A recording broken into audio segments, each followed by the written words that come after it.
Hi, everybody. Welcome back to Who's Your Band podcast. I am joined today by my beautiful co-host, Sean Morton. How are you, Sean? I am wonderful. I am here with my buddy Jeff and one of my favorite guitar players on the planet. So how could I not be in a great mood today? And that guitar player happens to be former Anthrax member, current Volbeat member, guitarist Rob Caggiano. How are you, Rob? I'm good, man. I'm good. Right off the bat, man, question. How does a guy from the Bronx wind up in this Danish band? That's a good question.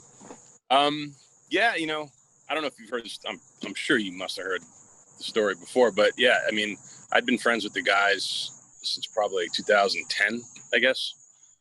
I was doing a band called The Damn Things, back then with Scott Ian and Love them. Troman, that whole gang. And yeah, Volbeat took us on the road. They gave us a shot and took us on tour, and that's kind of how the relationship started. How, I met the guys, we became friends instantly, and the rest is history, pretty much.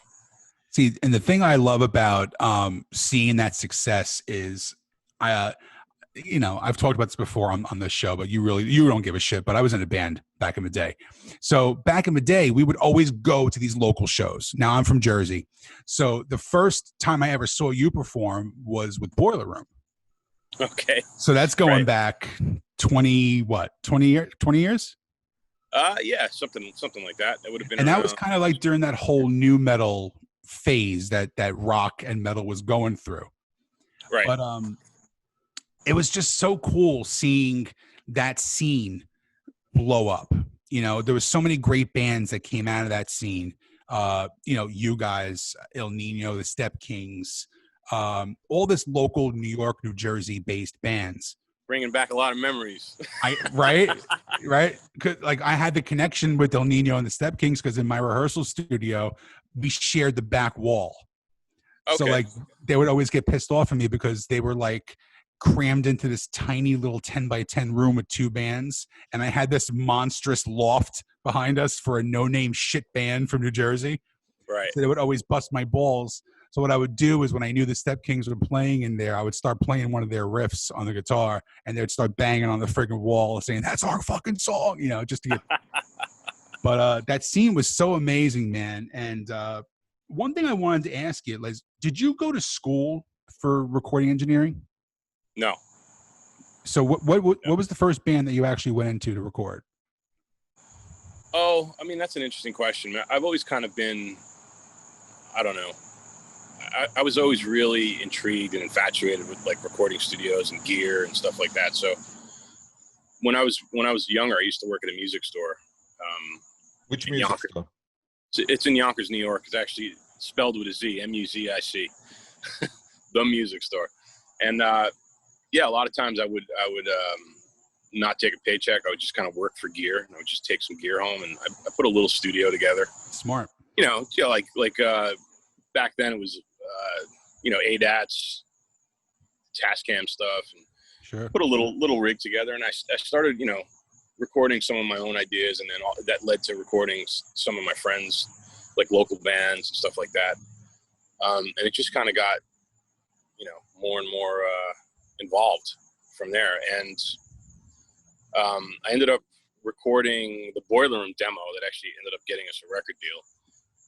And we ended up making a record, and a lot of people we ended up making a record out in LA with a producer, and a lot of people actually were into the demos more. So that kind of is what really put me on that path. Gave me the spark to really do that. And the first I don't even know, the first real thing we did probably was, because it was all kind of happening at the same time when I joined Anthrax. Right. I told the guys, they were about to do a record, and I told them, look, give me a shot, give us a shot. Let's produce one track, see how it goes. And we did that. The song is called Superhero, actually, at the time. Great song. Cool, thanks. And it came out really good, and that was it. We ended up doing the whole record. It was me, my partner Eddie Wohl, and my other partner Steve Regina. We had a company called Scrap 60. Yep. And we just we were cranking out records from that day on. We were cranking out records like crazy. I didn't So, realize that you recorded the two El Nino CDs as well. yeah, that was, I was involved in the mix of the first one. Okay. But it was really my partner, Eddie, that recorded the other records. I was kind of around, it ended up getting so crazy that we started, doing records together, like all three of us.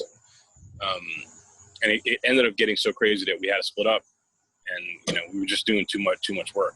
So we had, multiple studios going, that was a crazy time. It was fun, but it was a crazy time. Let's go back for a second. Growing up, you grew up in the Bronx, right? Half in the Bronx, half Yonkers, yeah. Okay. What first got you into music, and who did you listen to? Who were like your early influences? I just did this interview for the AC/DC's Back in Black anniversary recently, and I talked about this. But the first record I got as a kid was AC/DC Back in Black. It's a great album for first get. Yeah, I'm pretty lucky in that sense. I guess it's like the ultimate rock album, for me. Yeah, and it's just one of those things. It still stands the test of time. I put it on all the time. When I'm working on records, I'm working with different people, and because I bounce around a lot from studio to studio, and I'm never really in one spot. So that's a great record because I know it so well to really like get familiar with the room and test speakers and all that kind of stuff. So that's cool. Yeah, that's like the first record that got me started on this. And how old were you when you picked up a guitar? Well, I was probably 5. Really? Yeah, my dad was really supportive with the whole music thing, and he's a music lunatic himself. He actually named me after Bobby Darin. But no shit. Yeah, so I had a little guitar. I think I was like 4 or 5, and obviously I couldn't play. I was just banging around on it. But, did you take lessons? Yes and no. When I was 9 years old is when I really started to take the guitar seriously, and I guess it was around or shortly after the time when I heard that AC/DC record, and then I think within a week or so apart, I heard Van Halen 1. So that's what did it. Those 2 albums right there. But I was around 9 years old, and yeah, I mean, I took a few lessons. The Mel Bay books and all that stuff, and learning jingle bells and this and that. It was cool. The first real song I learned was Jumpin' Jack Flash by the Rolling Stones, and then Yesterday by the Beatles, and that was cool. I mean, I think both of those songs, again, I'm lucky because both of those songs are great, and for many different reasons, and I guess kind of made me appreciate certain things about songwriting and stuff. Well, that's one thing I wanted to ask you too about what I'm going to jump ahead a little bit. So you have your producer hat on and you go into a different mindset, right? So like now when you're producing and also writing for your band, do you have to go into a different mindset, like walking into the studio as a producer and then as a songwriter as well? Yeah, it's a bit different, but it's also something I'm really used to at this point because I've been doing it for a long time. But it is, it's a bit tricky to navigate that kind of thing because on one hand, you're a band member, you're in the band, and then on the other side of it, you got to like, it's all about having a vision and overseeing stuff, and yeah, it can cause friction too sometimes, So it's a tricky thing, but I'm used to it. When you're producing somebody else's record, do you provide a lot of input? When I'm producing someone else's record? If you're producing somebody else's record, say like when you're doing like the Dry Kill Logic record, right? Do you go in there and they show you, they record the demo and stuff like that? Do you throw your 2 cents in to try and tweak the songs a little bit? 1,000%. Yeah. I mean, I'm extremely hands-on, and when I need to be, it's the whole thing with producing records is, I've always been under the, I've always believed that, every record should be different. Every band should be different. Back in the day, if you listen to Maiden, or if you listen to Number of the Beast or Back in Black or Van Halen, Diver Down or something, like all those records had their own vibe and their own distinct sound. And another interesting thing too, I say all the time, like if you take any of those classic records and kind of imagine them without the vocals, you still know who the hell you're listening to. Oh yeah, it's a distinct you know what sound. I mean? Yeah, I mean, I think there's less of that these days. You know, with production techniques and Pro Tools and all this stuff. I mean, I think things can very easily get homogenized and very samey sounding. You know what I mean? So, sure. Yeah, for me, it's like whatever the song needs, that's what we do. Whatever the band needs, that's what we do. And I always try to make each record its own unique statement, because I think that's really important. Nice. Each album is kind of like almost like a reflection of the way the band is at that period in time. And I guess that's a really good point. Because when you hear like early Van Halen, and when you compare, say, the first album to 1984, the last album, the last album with David Lee Roth, you hear the progression of the band. You can hear how the influence of the times kind of changes them a little bit. I wanted to ask you, what's your process in songwriting? Are you music first and then lyrics, lyrics then music, or is it interchangeable? I mean, I do both. The lyric stuff I usually end up doing more so when I'm working with other artists, when I'm producing other records for other people and stuff. But for me, when I'm writing my own stuff, it's a lot of times it's the music first, or it might start with a riff, or sometimes in my head it starts with a drum beat. I also play drums. But not only do you play drums, you play guitar, bass, keyboards. I mean, how do you fucking do all that? It took me years to learn to play 4 chords to play Zombie on the guitar. Yeah, I don't know. It's just, for me, it's just like they're just tools. I don't even think about it. I'm not really a music theory guy at all. I don't really know what the hell I'm doing. I mean, I hear all this stuff, and I could do a lot of the stuff that I'm hearing in my head, but what it's called, I don't know. I don't really care to be honest. When you write, you hear it in your head. Isn't that what Brian Wilson did when he wrote songs? I'm pretty sure that's what he did. Like, he heard it. I think a lot of people. I think it works like that with a lot of creative people. It all starts with a vision. Every song, every idea is totally different and comes about in a totally different way. So it could be a drum beat that I'm grooving on, or it could be a bass line. Like a catch. Sometimes a catchy bass line could really spark a lot of cool ideas. So sometimes I'll write on an acoustic guitar rather than the electric, because that also lends itself to a different way of thinking about things, and different way of certain ideas just pop out differently on an acoustic guitar than they would on an electric guitar. So I think Queensryche used to do that too. They used to write a lot of their electric stuff on acoustic as well. Right. That was a technique that Chris DeGramo used to do. Yep. Does inspiration just hit you, or are you structured where you say, okay, we're gonna get together in the studio at this time, and then you sit and you brainstorm ideas? Again, I think every situation's different. For me personally, ideally, it's all about being inspired and being in the right mindset, and that a lot of times you can't really force. I mean, you can force it, but I feel like stuff comes out better when it's totally inspired and totally at the right moment.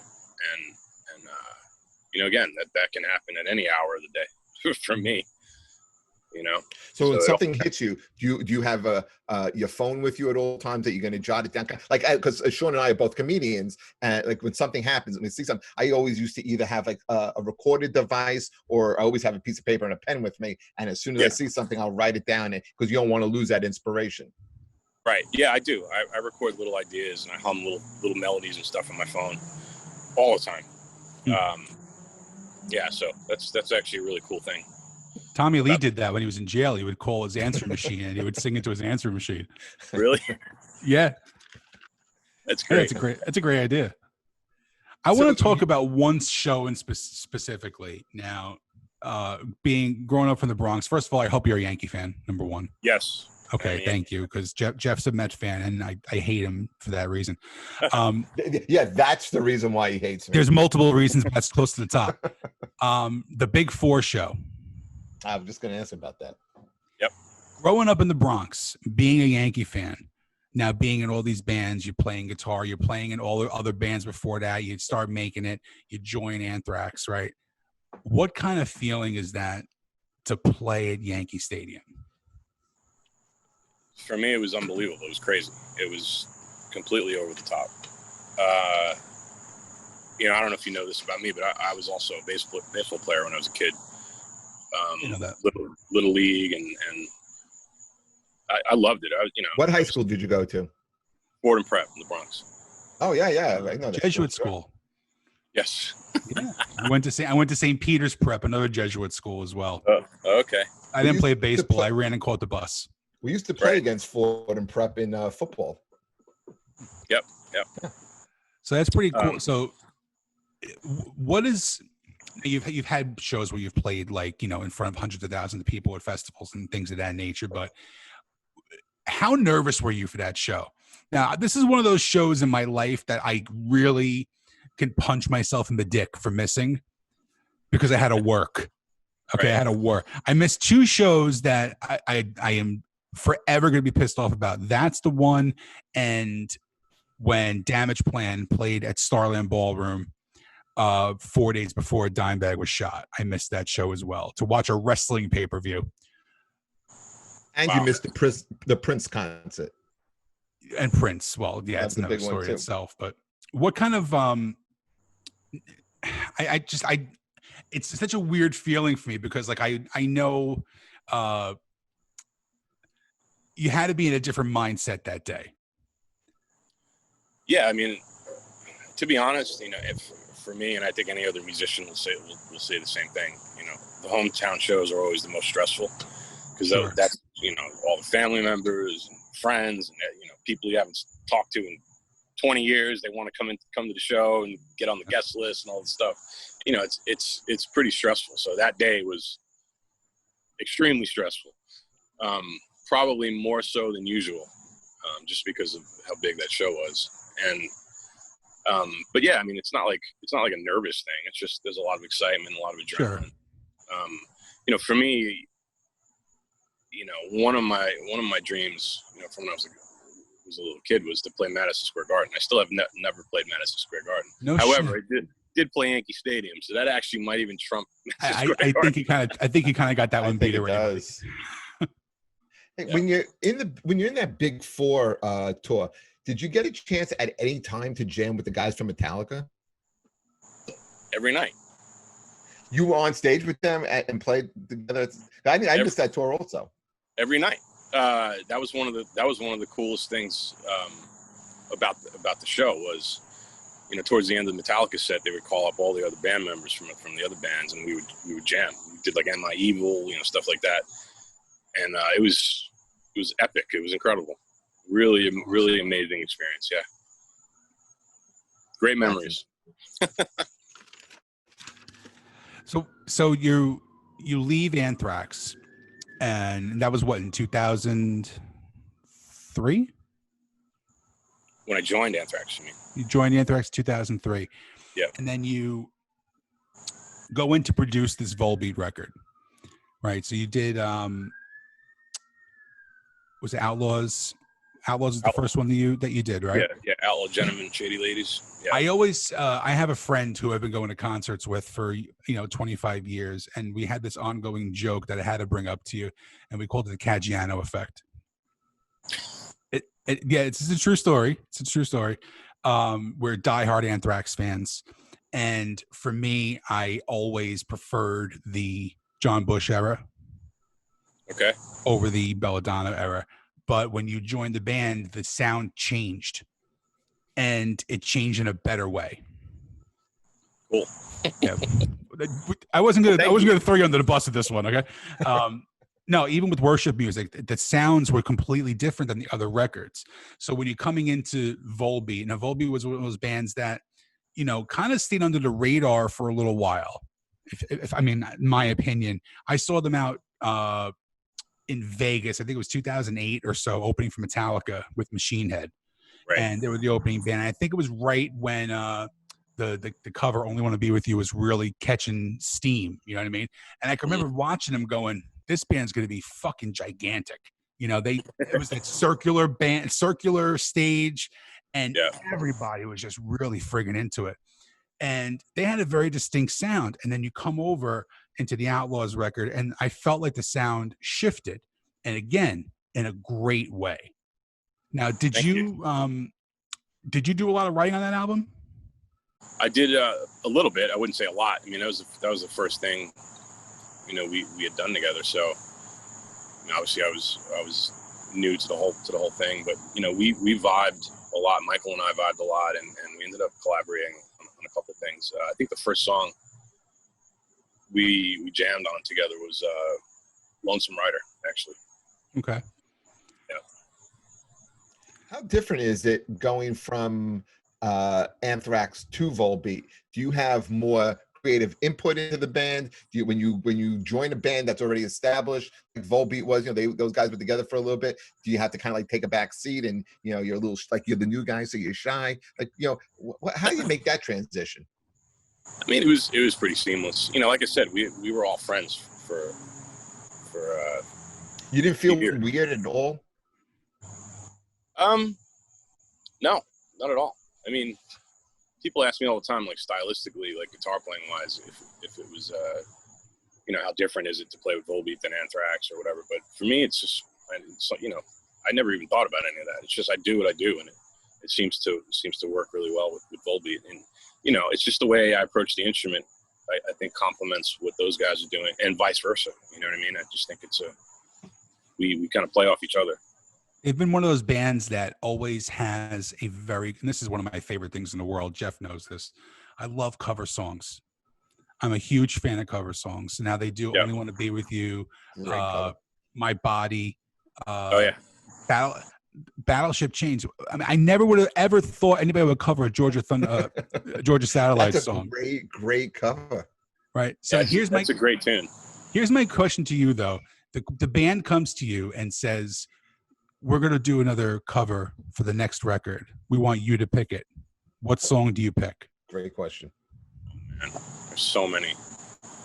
So I have a suggestion for you, but I want to hear what you say. Give it to me. I wanted to cover this song for many years, but we were just not talented. "Pressure" by Billy Joel. That's a great fucking song. I'm a huge Billy Joel fan. I want liner credits. If this shows up on the next Volbeat record. I want a shout out. I always thought it had such a chunk that synthesizer riff would be so amazing if it was just dropped down and just really chunky and heavy. And I think Michael would fucking murder that song. That's a great one. I think you should start working on it personally. See. So what would you think? If you had to pick one, what would you pick? I don't know, maybe a Priest song, or I mean, Priest is always fun. Actually, we were with Volbeat when I first joined. I remember we were playing a Priest song. Hell Bent for Leather? No. That's probably my favorite. What the hell were we playing? It was Breaking the Law. I think we might have been Breaking the Law. Nice. I will tell you, out of this whole COVID situation, I had 18 concert tickets, and the one I think that mostly bummed was the Volbeat Clutch show on the Pier 17 rooftop. Yep. What do you guys? How are you guys handling having the tour cancel, and what are you guys doing in the free time at this time? It sucks. I mean, obviously, we all would rather be out there playing, but at the same time, I think everyone kind of really needed a reset. The entire planet, really. I agree 100%. I've been saying that since freaking February. Yeah, and you know, I kind of I'm enjoying the break, spending a lot of quality time with the family and stuff like that, and it's been cool. I've been doing a lot of writing, a lot of playing. You know, laying low, nothing crazy. I'm in New York, so obviously, you know, we got hit really bad, but now it's a lot better. We're opening up, and but still, things are definitely weird. Everyone's still afraid of each other when you go anywhere. It's bizarre. It's going to be weird for a long time, but it's so weird. Now, would you guys consider doing one of those like drive-in shows that some of the bands are doing now? I don't know. I mean, at this point, it's impossible because those guys are there in Denmark. I'm here. None of us can travel. Everything's crazy. So you guys link up on Zoom to do like writing sessions and stuff like that? No. Yeah, I mean, I've been doing a lot of writing here. They've been doing a lot of writing there. They have a bunch of songs that they mapped out already. I have a bunch of ideas here, so I don't know. We'll see how everything pans out. But yeah, that's something we never really did. The whole Zoom writing session thing. I give them a lot of credit for staying in Denmark. You would have thought that with all the success, they would have moved over here at this point. I don't think that'll ever happen. Really? Especially now with what's going on here. Oh yeah, definitely. What have you been listening to? Like when you're now you have all this downtime and you're with your family and you go in your car and you're driving around to pick up something. What does Rob listen to these days?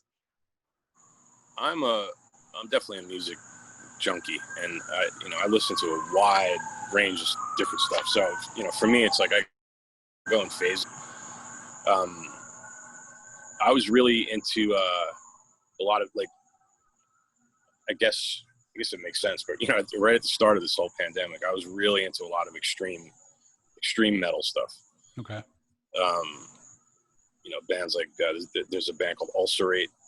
Their new album is amazing. It's just stuff like that. So I've been listening to a lot of extreme metal stuff, but also, I guess the last month or so, I haven't listened to any extreme stuff. I'm more into like, there's a genre, I guess they're calling it synthwave, where it's kind of inspired by like a lot of 80s pop. Okay. But it's like these newer artists doing the sound, and I think it's awesome. There's a band called The Midnight that I really love. Really great songs. I'm always into finding something really cool and different. What might be on your playlist that people wouldn't expect you to have on your playlist? I don't know. Again, just like I listen to a lot of extreme stuff, I listen to a lot of pop stuff too. It just depends on the mood, and music is like it should be the soundtrack to people's lives. So whatever's going on at the time, Agreed. That's kind of how I view it. But I like the new Miley Cyrus song, and that's really good. Yeah, that we would expect you to say. I always say I pray to God that I never, ever, ever die in a car accident, because if they ever get my iPhone, they're going to think I'm a complete sociopath by the music that's on my phone. Because I go all over the place. You're all over the place. Yeah, I just found a new band today that I never heard of, the Black Pumas. Oh yeah, I've heard of them. They're so freaking good. I never heard of them, and I go on a kick too. If I find something new, that's all I'm going to be playing for like the next 7 days. It's going to be ridiculous, but. I find, when you're doing writing for like a hard rock band, did you ever just want to sit down with somebody like Pink and just shoot the shit and just try and really work on a killer song with somebody completely out of your wheelhouse? I would love that. I love Pink too. I think she's awesome. Yeah, I mean, that would be a lot of fun, of course.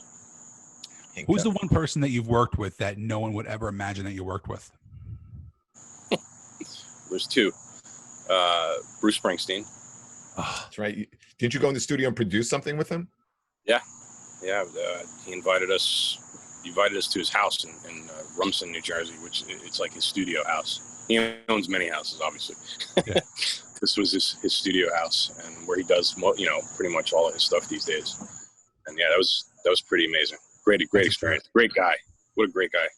I toured with him a little bit. Yeah, he's awesome. Yep. And the other one is Brian Johnson from AC/DC.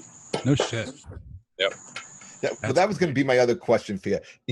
That you've reached this level of success, and you've been exposed to a lot of things. Did you was there an idol that you had that you got to meet, whether it be music or otherwise? Oh yeah, I've pretty much met all of my idols, except for Prince, Bowie, and Eddie Van Halen. I met Angus Young, hung out with him one night in New York. This is years ago. in the dressing room, and at the time, I'm trying to remember what year it was. Might have been a stiff upper lip tour or something like that.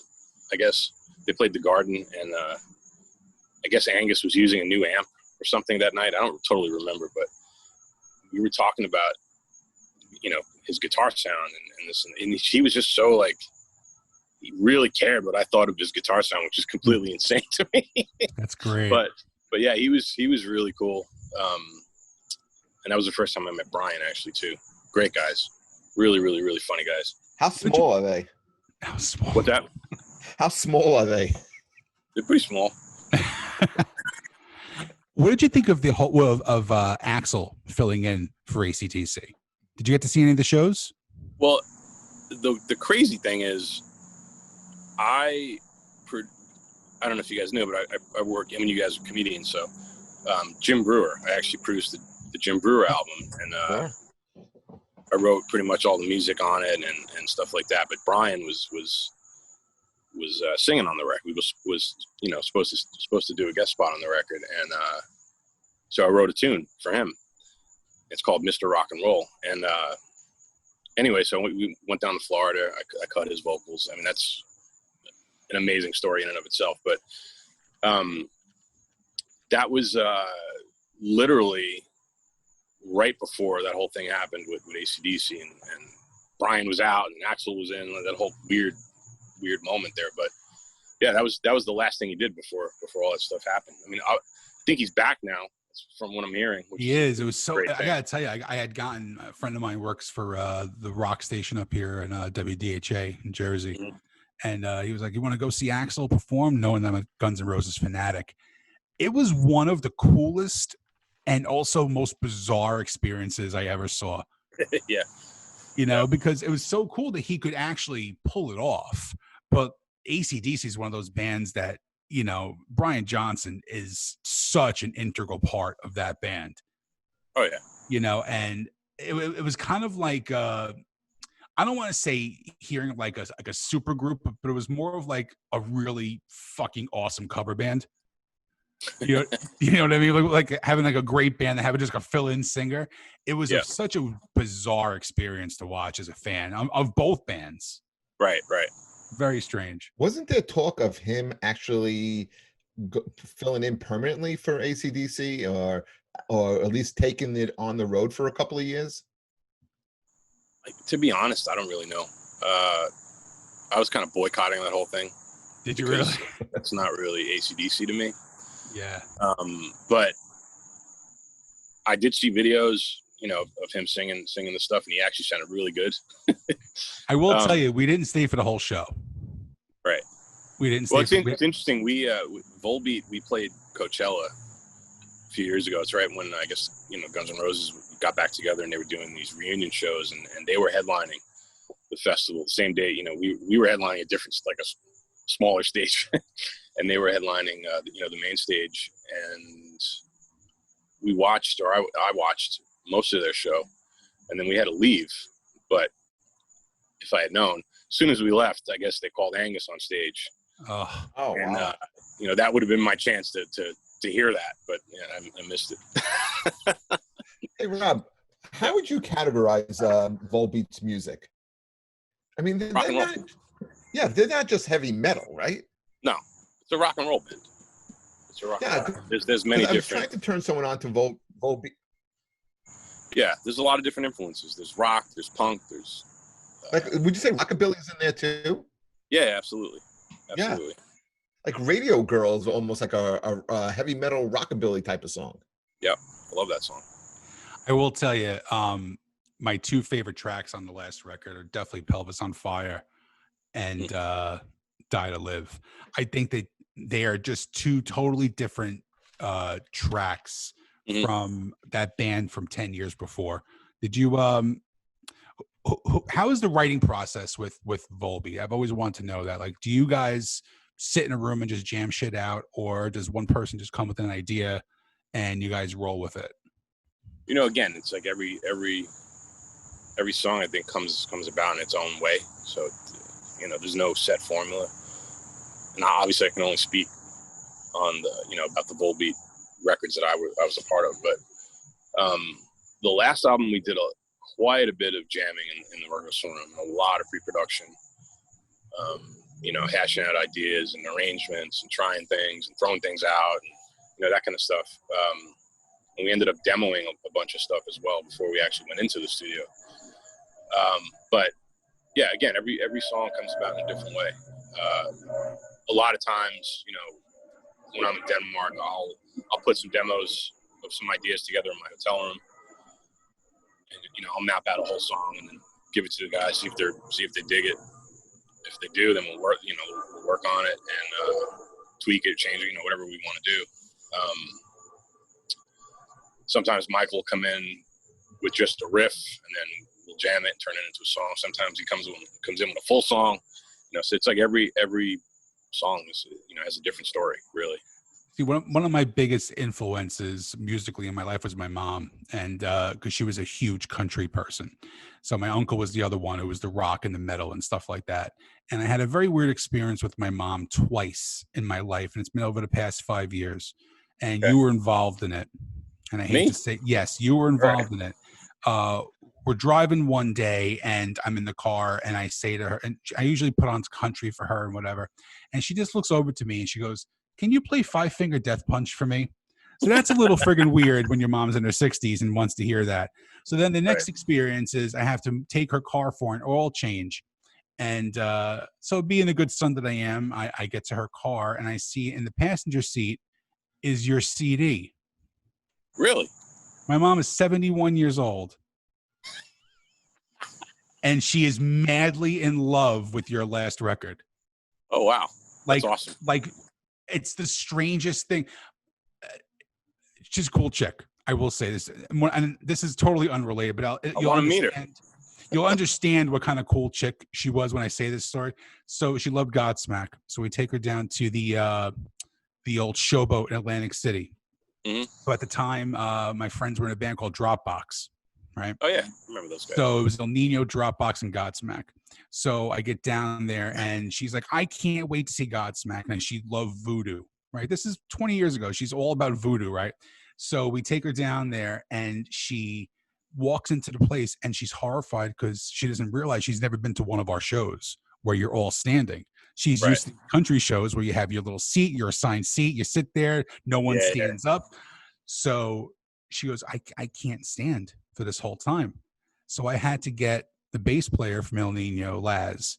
Yeah. I said, "I need a favor, dude." I said, "I need a favor." "What's up, bro? What do you need?" "My mom's here. I need a chair." "Yo, get my guy right over here." So now there's 1,200 people inside the House of Blues in Atlantic City watching Dropbox, El Nino, and Godsmack, all standing around moshing with my mom sitting in a chair, all moshing around her. She's a cool chick. That's amazing. But she cannot get enough of that last CD, dude. She cannot get enough of it. Cool. Well, hopefully when this shit passes and we're back out on the road, you could bring it to a show. She was coming to the Pier 17 show. Okay. She was coming. I'll get the chair ready for her. Weren't you guys also set the headline PNC? I don't know, actually. I don't think so. I think Pier 17 was the area show. Yeah. That sucks. That was the first concert that I had got notification from the COVID that was canceled. Yeah. So, and I hate to say it, two of my favorite bands on one show. So I got double fucked out of this show. Did you see the Clutch live stream concert they did from their rehearsal room? That is an amazing concept they're doing. And Jeff, I don't know if you know this, but Clutch is this amazing band that Rob was touring with. Clutch. Okay, well I have to ask because you're old. So they're doing this whole. Rob, am I old, Rob? Am I old? You're not old. You don't look old. Thank you. You're older than both of us. But so they're doing like a live stream concert thing, and now for like $100, you get the show stream, you get a T-shirt, you get a vinyl of the whole live stream as well. $100 for like $100. Sign me up. It's amazing. Yeah. It's a great concept. I mean, I don't know, Rob. I think you should fly out to Denmark. As soon as I can, I will. That's very cool, though. So what's this band? I haven't heard of them yet. Temple of the Black Moon. I want to hear about it. That's interesting you bring that up. Yeah, it's something I was doing. I put it together years ago, when I was still with Anthrax. I'm sure you know the lineup. It's Danny Filth from Cradle of Filth, King of Hell, ex-Gorgoroth,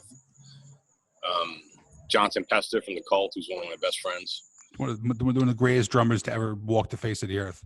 Great. Yeah, band. I agree. He was actually my roommate in LA when I lived in LA. Really? Yeah. So yeah, I love him. But I mean, all these guys, they're friends of mine. But it's it's something that we were putting together, and we have a ton of material, already written. You recorded yet? Nothing officially recorded yet. We were about to put that out, and about to do something with that years ago, and then I got the Volbeat gig, and everything just got, I just ended up getting way too busy, with stuff. So the timing is weird, but yeah, eventually that's going to happen. One last thing I want to ask you, and this is kind of being a semi guitar player. I really suck. I'm horrible, but how amazing is it to have your own signature guitar? It's awesome. It's great. I love my new Jackson Shadowcaster. I think it's a phenomenal guitar, and a lot of work went into it. Designing it and making sure everything was right. It took a while. Actually, for me, it was. I had my own signature guitar with ESP for years. Yep. I was playing with those, playing those guitars for a really long time, and it was the process was different because that guitar was based on, if I remember correctly, it was based on an old Horizon that I had gotten in like '96, and then we just kind of recreated that and tweaked it a little bit, but I wasn't involved the way I was involved with this thing, and with the Jackson, and like the whole process. It was a really huge learning experience for me. So much shit goes into this, and it's stuff I never even thought about. Really, it's like it's crazy. So we spent a good year actually tweaking this guitar. Wow. And yeah, I think we ended up with something that's phenomenal. I'm really proud of it. It just plays like butter. Sounds amazing. I'm psyched. That's really cool, man. Feels good. Well, I love seeing like a dude that I've seen so many different levels of success. You know what I mean? Like freaking 2000 Packy's Pub in freaking Woodbridge, New Jersey. You know what I mean? Like shitty little dinky fucking dive bars where all these great bands popped up till now you're playing Yankee Stadium. And, in my opinion, honestly, Volbeat's the biggest rock band in the world right now. So I just got to say congratulations, man. It's well earned. Thank you. Brought up a lot of memories though for me with all of that stuff from years ago. The interesting thing with back then versus now, like there was a really, really good, healthy music scene. Big time.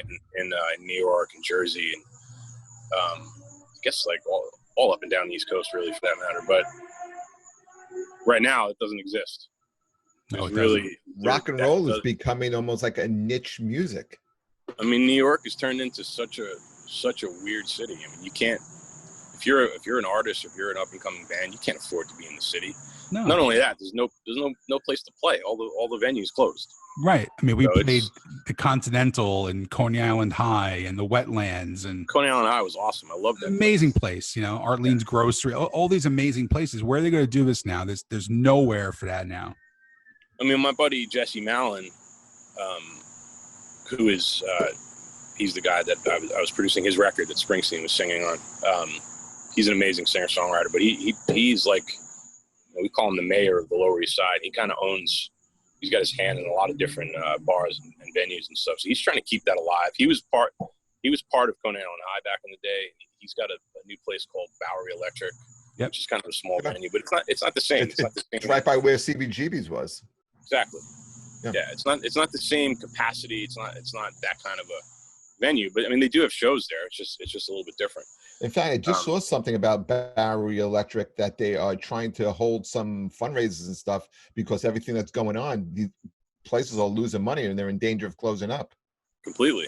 It's New York is a mess right now. It's unbelievable. It's really sad, heartbreaking, actually. It really is. But listen, I want to thank you for coming on the show. I've been trying to get you on for a few months. I'm glad we finally got it to happen.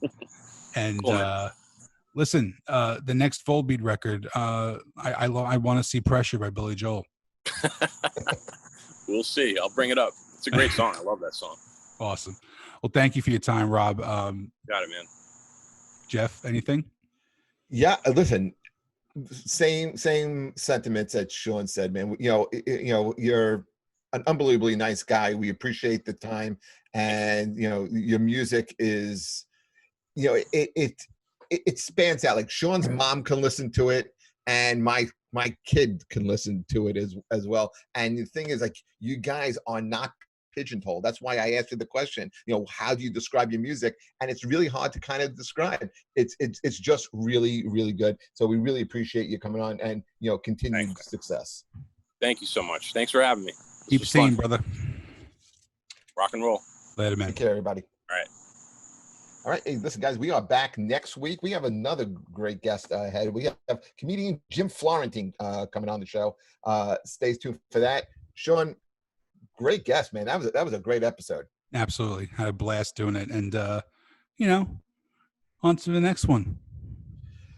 Adam, thank you very much as usual. And we will see everybody next week. Please continue to follow us, share, leave a comment, and we'll catch you next week. Good night, everybody. Later, guys.